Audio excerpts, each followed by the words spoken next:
criança me parou, olhou-me nos meus olhos a sorrir, caneta e papel na sua mão, tarefa escolar para cumprir, e perguntou no meio de um sorriso o que é preciso para ser feliz. Amar como Jesus amou,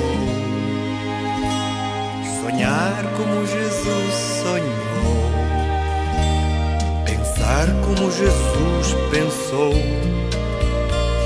viver como Jesus viveu,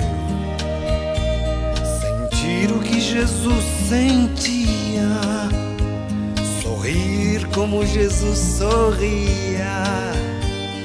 E ao chegar ao fim do dia, eu sei que eu dormiria muito mais feliz.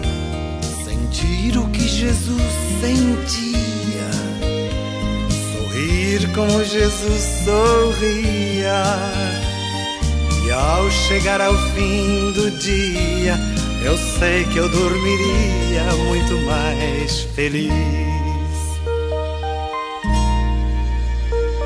Ouvindo o que eu falei, ela me olhou e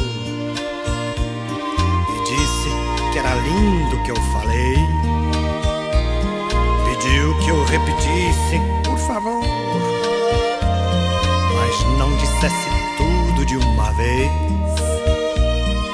Perguntou de novo num sorriso o que é preciso para ser feliz.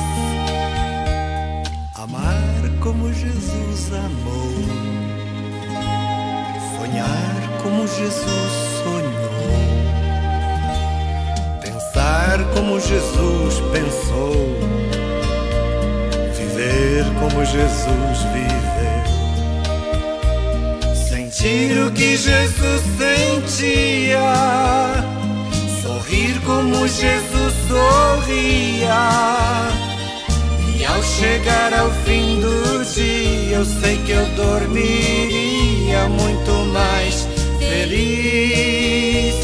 Sentir o que Jesus sentia, sorrir como Jesus sorria.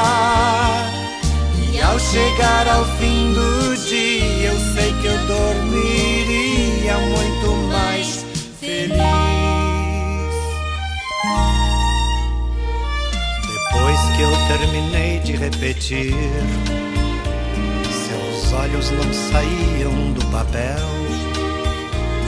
Toquei no seu rostinho e a sorrir, pedi que ao transmitir fosse fiel. Ela deu-me um beijo demorado e ao meu lado foi dizendo assim: amar como Jesus amou, sonhar como Jesus sonhou, pensar como Jesus pensou, viver como Jesus viveu. Sentir o que Jesus sentia, sorrir como Jesus sorria. E ao chegar ao fim do dia, eu sei que eu dormiria muito mais feliz. Sentir o que Jesus sentia, sorrir como Jesus sorria. E ao chegar ao fim do dia, eu sei que eu dormiria muito